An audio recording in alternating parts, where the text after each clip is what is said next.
So, grab a drink, because this is a long one. Buckle up, buttercups, because you're about to hear the story of how I, the family scapegoat, the black sheep, the artistic one with her head in the clouds, systematically dismantled my entire family's comfortable, delusional existence. And it was glorious. Let me set the scene. I'm the youngest of three. My brother, let's call him Brad, is a regional manager for a car dealership. He's the golden child. My sister, Brittany, is a real estate agent who married a guy with a trust fund. She's the perfect princess. And then there's me. I'm a graphic designer. I work from home, I have a nose ring, and I once cried at a commercial with a duck. Clearly, a failure. Our family dynamic was a masterclass in manipulation. I was the designated problem solver, the unpaid therapist, the emotional support animal, and the family's personal, interest-free bank. Need a website designed for your side hustle, Brad? Oh, but it'll be great exposure for you. Need someone to watch the kids for the fourth weekend in a row, Brittany? But the kids just love their quirky auntie so much. Need a few grand to cover a sudden tax bill, Mom? You're the only one who's good with money, sweetie, you understand. And I did it. 4 years. I lent money I never saw again. I sacrificed weekends, my own work, my sanity, all to prop up their narratives of success. I was the cushion they could fall back on, the scapegoat they could blame when things went wrong, and the invisible audience for their one-upmanship. Brad closed another deal. Brittany just sold a house in under a week. And then a pointed look at me. So, any luck with the job hunt? I had a job. A good one. But to them, it wasn't a real job if it didn't involve a suit and office politics. The breaking point came 2 years ago. I got laid off from a major contract. It was a huge blow, financially and emotionally. I was panicking. I made the mistake of telling my mom, looking for comfort, not cash. A week later, I get a family Zoom call. It's an intervention. For me.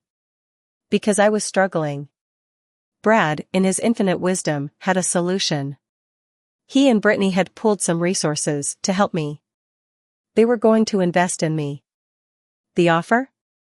I could move back into the family home, into my old childhood bedroom, and be a live-in nanny and house manager for my parents, who are perfectly healthy and in their early 60s. In exchange, I'd get free room and board and a small stipend to get back on my feet. They presented it like they were the fucking Make-A-Wish Foundation. My mom chimed in, it'll be just like old times. And you can help me with the garden, and we'll have so much fun. I saw it all then, with crystal clarity. They weren't trying to save me. They were trying to absorb me. They wanted to put me back in my box, in my childhood room, where I was small and controllable and useful. They wanted to turn me into a live-in servant under the guise of charity. I looked at their smug, expectant faces on the screen. Brad, adjusting his tie. Brittany, fake smiling in her pristine kitchen. My mom, with a look of serene martyrdom.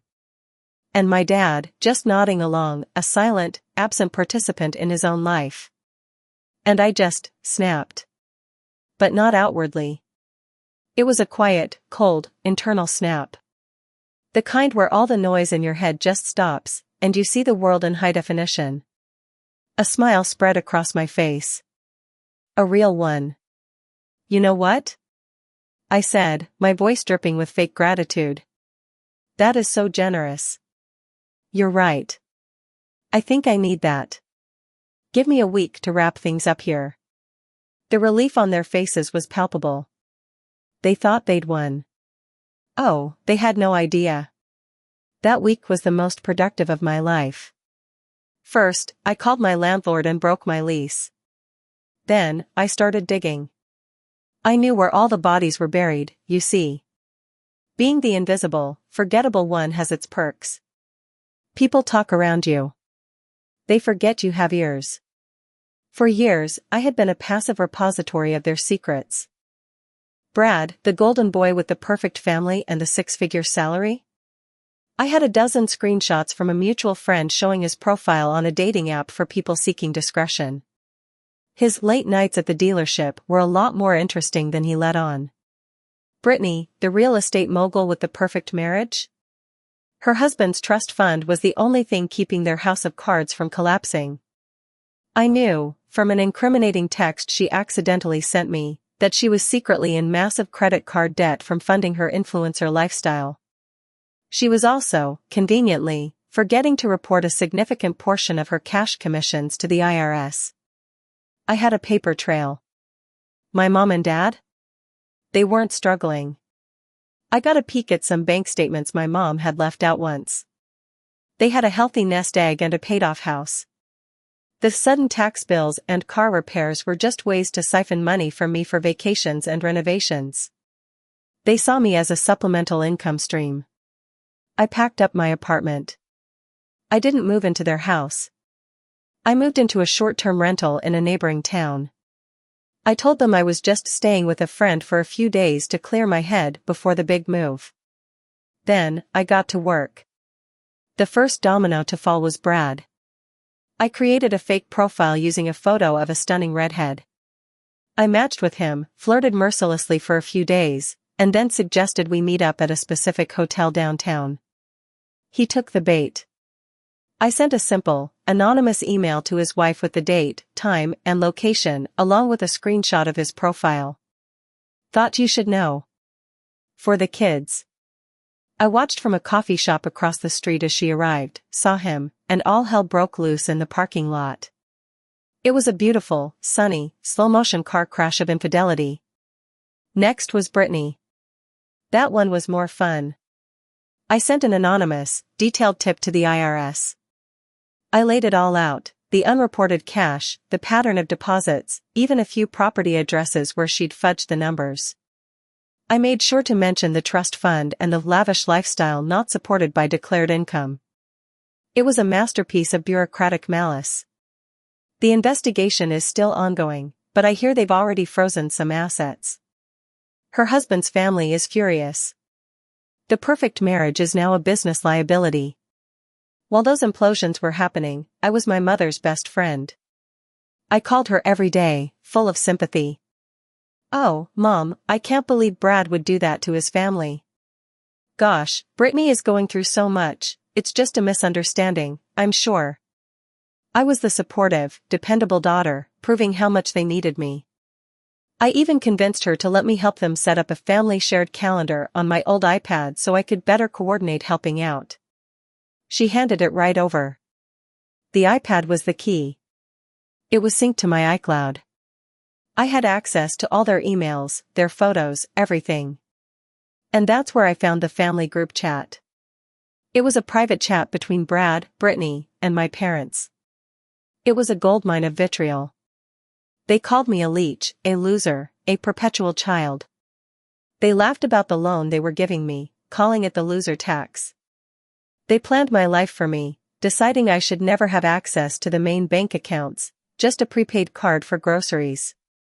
They saw me as a resource to be managed, not a person. I saved every single screenshot.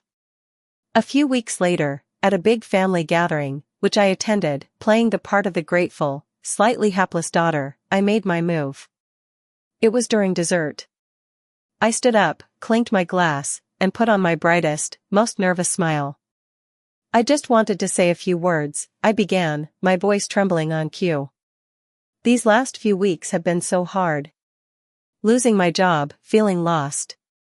And my family has been so amazing. My mom beamed. Brad and his wife, who were sitting about as far apart as possible, looked up with suspicion. They offered me a lifeline, I continued, pulling a folded stack of papers from my back pocket. They offered to let me move home. They offered to help me get back on my feet. They said it was out of love. I unfolded the papers. They were printouts of the group chat. And they were right. It is about love. The love they have for each other. The love they have for this perfect little family unit they've built. A unit that, apparently, needs a leech and a loser to feel better about itself. The silence was deafening. I started reading. I swear, if she bitches about the stipend one more time, I'll lose it. It's more than she deserves. Brad. I looked up. His face was white. That was about the $200 a week you were going to pay me to be your full-time maid. I kept going. Brittany, just make sure she doesn't get access to the Amazon account. Last time she was home she ordered weird vegan cheese. God, she's such a cliché. Brittany's jaw was on the floor. I saved the best for last. And this one, from my dear mother, just last week. Don't worry, kids. We'll keep her on such a short leash she won't have time to think about her art. She needs to learn that the real world doesn't care about her feelings. I let the papers fall to the table. The real world, Mom? You're right. It doesn't care about feelings. It cares about evidence. I looked around the table. Brad's wife was staring at him with pure hatred. Brittany's husband was already on his phone, probably calling his lawyer. My dad just looked at my mom with a kind of dawning horror, as if seeing her for the first time. So, here's what's going to happen, I said, my voice now calm and clear. I'm not moving in. I never was. I got a new job last week. A better one. I'm not your loser. I was your victim. And I'm done. I turned to leave, then stopped. Oh, and Mom? That iPad you're using? It's mine. It's still connected to my account. I have all your emails, all your photos, all your contacts. I haven't done anything with them. Yet. But it might be a good idea to change your passwords. And maybe your entire lives. It's been educational. I walked out. I didn't look back. The sounds of them exploding behind me was the most beautiful symphony I have ever heard. Brad's marriage is over.